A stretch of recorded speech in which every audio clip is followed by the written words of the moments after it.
সবার আশীর্বাদ, ভালোবাসা এবং শুভেচ্ছা নিয়ে আরও একটি পর্যায়ে উপস্থিত হয়েছি। আজকের গন্তব্য কিন্তু বহরমপুর। ব্যাস, আমার যাত্রা শুরু হয় সেই তথাকথিত বাতকুল্লা স্টেশন থেকে, যা তোমরা আগের Let's ভিডিওতেও go. দেখতে পেয়েছো। বহরমপুর যাত্রার এই পর্যায়ে এই যে বাতকুল্লা স্টেশনে একটি চিত্র তুলে ধরা হয়েছে। ব্যাস, পরবর্তী আমি ক্লিপে দেখাচ্ছি যে টিকিট। এবার আমার ট্রেনের সময় হয়ে এসেছে এবং ট্রেনের আওয়াজও শুনতে পাচ্ছি।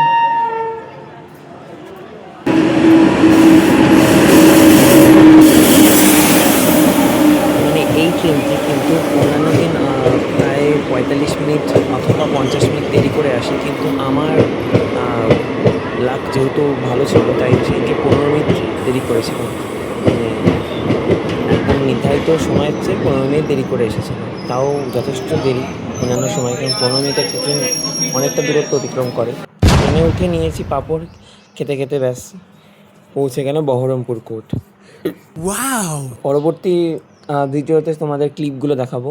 আর এই যে বহরমপুর স্টেশনের বাইরে কিন্তু এই চত্বরটা খুবই ভিড় থাকে, কারণ নানা দিক থেকে লোক এসে এখানে এক হয়। আর সেই কিন্তু ভিড়টা কম ছিল। এবার আমি যাব স্কোয়ার ফিল্ডের রাস্তায়।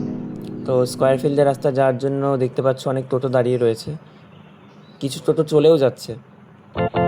আর এই যে কিছু ফ্লেক্স দেখতে পাচ্ছি, যেটা গোটা বহরমপুর শহরে রয়েছে, বিকজ আমার এই ভিডিওটা কিন্তু ঈদের 2 থেকে 3 দিন আগে করা। তো গোটা বহরমপুর সেজে উঠেছে। এবার উঠে পড়েছি টোটোতে। ব্যাস, এইবার রাস্তা দেখো, স্কোয়ার ফিল্ডের পাশ দিয়ে যে ডিপো আছে বাসের, যে সামনের রাস্তাটা, এটা জাস্ট অসম্ভব সুন্দর। কী বলবো, তোমরা যারা যারা এসেছো তারা দেখতে পাবে, মানে গোটা বহরমপুর শহরটা একটা আবেগ, একটা স্মৃতিময় একটা জায়গা।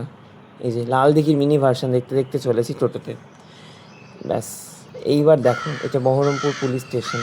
পুলিশ স্টেশন ছাড়িয়ে এসে পড়েছি মোহনা বাস স্ট্যান্ডে। আর এটা কিন্তু মানে বহরমপুরের একটা বেশ ভালো জায়গা, একটা ফেমাস জায়গা বলতে গেলে। আর এই রাস্তায় তোমরা খাগড়া যেতে পারবে, প্লাস খাগড়াঘাট যেতে পারবে, স্টেশন যেতে পারবে, রোড ক্রস করতে পারবে। দেখতে পাচ্ছ অনেক টোটো, অটো সবই চলছে। তো ব্যাস, সেই রাস্তা ধরে এগিয়ে চলেছি। এসে পড়েছি এক্সপ্রেসওয়েতে। এই এক্সপ্রেসওয়েতে কিন্তু বহরমপুরের মেন এন্ট্রান্স ওয়ে, সেখান থেকে তুমি অনেক লাইনের বাস পেয়ে যাবে, উত্তরবঙ্গের পরিবহন ব্যবস্থা পেয়ে যাবে। একের পর এক বাস ছাড়ছে, কিছু বাস জ্যামে আটকেও রয়েছে সিগন্যালের জন্য। এই যে মানুষজন রাস্তা পার হচ্ছে। ব্যাস, সিগন্যাল ক্রস হতেই আমি টোটোয় উঠে পড়েছি গোড়াবাজার যাওয়ার জন্য। তো নেক্সট ভিডিও আসবে, সবাই দেখতে থেকো।